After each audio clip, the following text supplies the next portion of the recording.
Hey guys, this is Yoda. In this video, I want to talk about the endgame build that I've basically come across playing Meiko.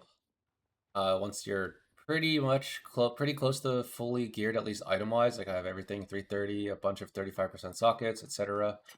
And I've had the chance to like farm out and change my gear around according to stats and done a lot of testing.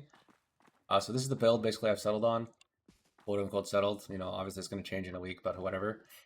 So for stats, I'm prioritizing crit and expertise. I still have a lot of spirit, mainly from the blue gems. But on your gear, I would prioritize crit and expertise. The main reason for that is because of the talent Peace Field, which I recently started playing basically all the time with Serenity Legendary. By the way, if you don't have the Serenity Legendary, then I don't know, don't watch this video because you're not going to be able to use any of it.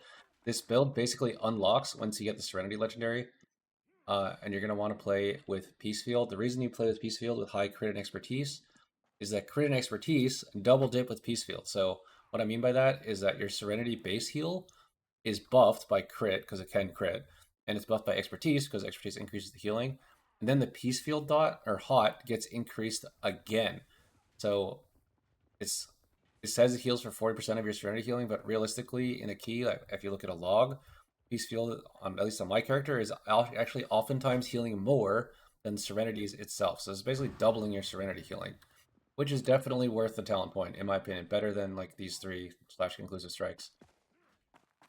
So I would play Peace Field all the time. You do want to play heavily into crit and expertise. The haste stat is not as good, in my opinion. We are going to be playing the Serenity Legendary. If you're curious about how the build actually plays, there's another video on the channel, which is basically like the full Meiko guide, which has not honestly changed that much from changing the build. This just makes you a little bit stronger. Also, as far as weaponry goes, I think last time I recommended Inspired Allegiance and Visions of Grandeur, which is definitely correct. However, what I didn't realize is that the defensive traits are also extremely important. First Man Standing, still very important. And Treasure Hunter's Delight is something I've come across that is actually extremely strong defensively, even if you only have dice. Like I have dice basically that I'm using it with, and a Battle Rest Trinket sometimes, chicken sometimes. Like I have the toolbox, but I oftentimes don't get to use Health Pot, which would make this even more broken. But basically, every time you use your trinket, or your relic rather, you get a massive DR. This is really useful, especially on the first pull of the dungeon, where Meiko is very weak. You can basically just use your dice, and then you have like up to 32% damage reduction just from the dice, plus the 15% base DR from the dice. So that is a massive wall. Plus First Man Standing, which is definitely going to be up on the first pull of the dungeon, up to 9.6%. So you're basically layering DRs from your defensive weapon traits on the first pull of the dungeon. From what I can see, these are by far the best defensive traits that you can get.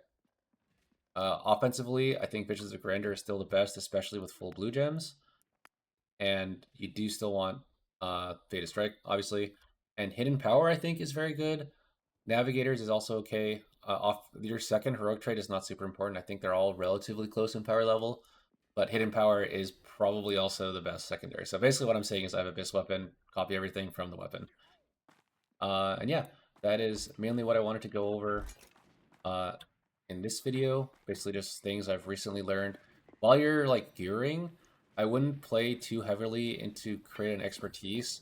This is going to make you do more damage, but especially before you get the Serenity Legendary, those are still going to make you do more damage, but defensively they don't do a whole lot. So I would much more heavily prioritize Spirit while you're like leveling slash gearing, and haste is even not even that bad defensively. Once you get Peace Field, I would say crit and expertise combo or take haste defensively. But while you're still gearing, you don't have all your legendaries yet. I would just play Spirit Haste, which is definitely going to be a much lower damage build, but probably a lot better defensively. All right, so that is mainly what I wanted to go over.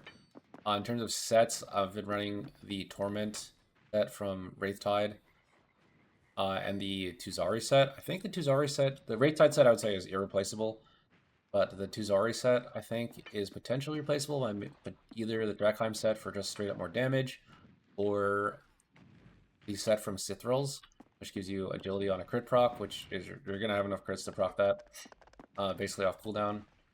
Not sure which one I like better, still have to test out both. But for now, I'm playing the Tuzari set and this. If you are just gearing, then you may not have enough gems to make like the full gem setup work, so you might want to play like a glove ring bracer setup, set, basically. In my opinion, the best one there is the Tuzari Grace set, especially in low-level content where your move speed is super important. It lets you kite packs a lot easier, or just like go pull the pole a lot easier if you're overgeared for the content.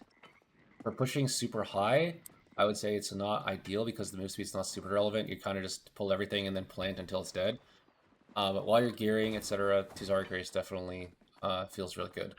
All right, that is actually it. Thank you all for watching. Peace out.